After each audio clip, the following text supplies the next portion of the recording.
membangun kinerja organisasi sedemikian rupa sehingga organisasi nanti mampu menjalankan tanggung jawabnya kepada jamaah dengan sebaik-baiknya.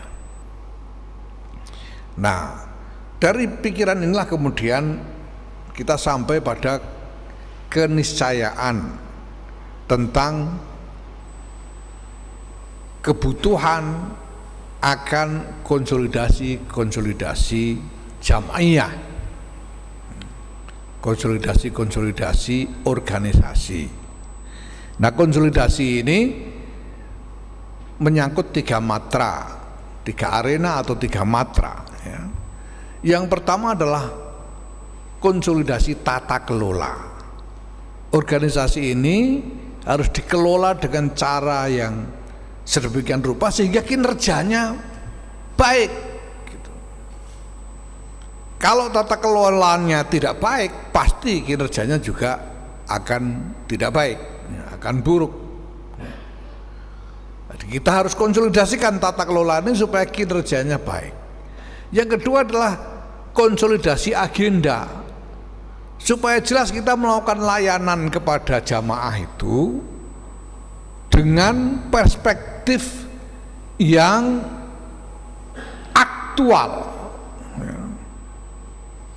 yaitu dengan melihat realitas dari jamaah sehingga kita bisa mengidentifikasi kebutuhan jamaah dan kemudian membangun agenda-agenda yang sistematik untuk sebesar-besarnya memenuhi hajat dari jamaah itu sendiri.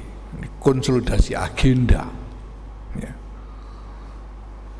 Nah, kemudian yang ketiga adalah konsolidasi sumber daya. Konsolidasi sumber daya. Sumber daya itu menyangkut sumber daya manusia dan sumber daya waktu. Dalam pengertian waktu adalah uang. Jadi ada sumber daya manusia dan sumber daya pembiayaan organisasi, karena organisasi butuh biaya. Ini harus dikonsolidasikan. Nah, konsolidasi sumber daya ini kita tempuh dengan pertama pembangunan sistem pelatihan kader untuk meningkatkan kapasitas dari para pengampu organisasi ya. Untuk sumber daya pembiayaan kita melakukan langkah-langkah menuju tersedianya sumber-sumber pembiayaan yang independen dan lumintu ya. Jadi kita butuh sumber pembiayaan yang independen. Maksudnya independen itu apa? Ya uang yang kita bikin sendiri dan kita pakai sendiri semau-mau kita, itu namanya independen ya. Kita harus punya itu. Dan lumintu dari, kalau kita ini cuma mengharapkan donasi atau sumbangan sebagaimana yang selama ini kita lakukan ya, sekian lama kita bergantung kepada donasi, jelas banyak yang akan mau memberikan donasi membantu NU ya. Tapi orang memberi donasi itu kan lihat-lihat ini mau dipakai apa. Kalau cocok dengan ya kepentingan atau katakanlah apa yang disukai oleh calon donor, ya dia akan beri donasi. Kalau tidak, ya tidak. Itu berarti setiap kali kita mengharapkan donasi dari pihak lain, kita harus berpikir untuk membuat agenda yang kira-kira disukai oleh calon donor gitu. Jadi tidak sepenuhnya independen, kita butuh ini, kita lakukan ini, tidak bisa. Karena kalau kita mau kita, lah nanti banyak donor yang nggak mau, ya nggak bisa dapat donasi. Ya, ini maksudnya independen. Ya. Nah, alhamdulillah sejak selesai muktamar saya bertemu dengan Presiden Joko Widodo, beliau berpikir yang sama. Beliau ingin supaya NU ini punya sumber pembiayaan yang independen, sehingga tidak harus nyari sumbangan ke sana kemari. Itu yang beliau sampaikan. Nah, maka ya ini momentum. Nah, dengan beliau lakukan dalam konteks kebijakan dengan membuka kesempatan kepada ormas-ormas untuk mendapatkan konsesi tambang. Ya kita sambut, seperti saya bilang, kita mau karena kita butuh. Butuh.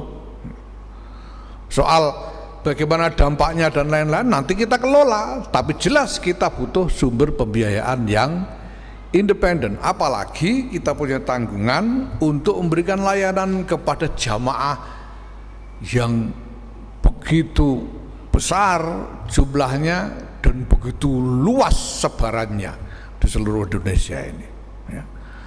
Tidak mungkin kita melakukan kegiatan kecil-kecilan untuk memberikan pelayanan bagi jamaah yang begitu luas ini. Semua ukuran, semua program kita nanti ukurannya, skalanya pasti akan luas sekali dan akan membutuhkan dukungan pembiayaan yang besar. Nah, dan dukungan itu harus sustainable. Makanya tidak sekedar ngasih uang gitu. Mungkin sebetulnya Pak Jokowi sebagai presiden dalam posisi untuk manggil orang-orang kaya, udah sekarang iuran kasihkan ke NU misalnya. Mungkin beliau dalam posisi itu, tapi kalau cuma diberi uang begitu saja itu namanya tidak lumintu, tidak sustainable. Nah ini alhamdulillah mari, walaupun tentu ini bukan, tidak boleh kita hanya berpikir bahwa, tentang fasilitas kebijakan presiden ini sebagai satu-satunya sumber yang independen dan sustainable. Itu kita harus mengembangkan macam-macam kreativitas untuk membangun sumber-sumber pembiayaan yang lain yang sekali lagi harus independen dan sustainable. Nah kemudian konsolidasi agenda ya, itu berarti bahwa ya kita harus bergerak sebagai satu kesatuan organisasi yang bersama-sama melakukan upaya untuk memberi layanan umum kepada jamaah yang sekian banyak itu. Nah ini berarti agenda-agenda, program-program. Wah kok ada backsoundnya supaya lebih dramatis ini. Jadi ada backsound. Jadi agenda-agenda program-program yang dilakukan oleh seluruh jajaran pengurus ini harus merupakan satu agenda yang koheren, yang semuanya mengarah kepada cita-cita yang sama, tujuan-tujuan yang sama, dan target-target yang dirancang secara sistematis, yang dilakukan oleh satu desa, pengurus NU di satu desa dengan pengurus NU di desa lain, ini harus nyambung, harus sama. Yang dilakukan oleh pengurus NU di Ranting Sumobito, Jombang, dengan ranting NU di satu desa di misalnya di Sumatera Utara sana. Saya tidak hafal nama-nama desa di sana itu. Ya. Itu harus nyambung, tidak boleh terlepas sama sekali. Ini berarti kita butuh konsolidasi agenda secara nasional.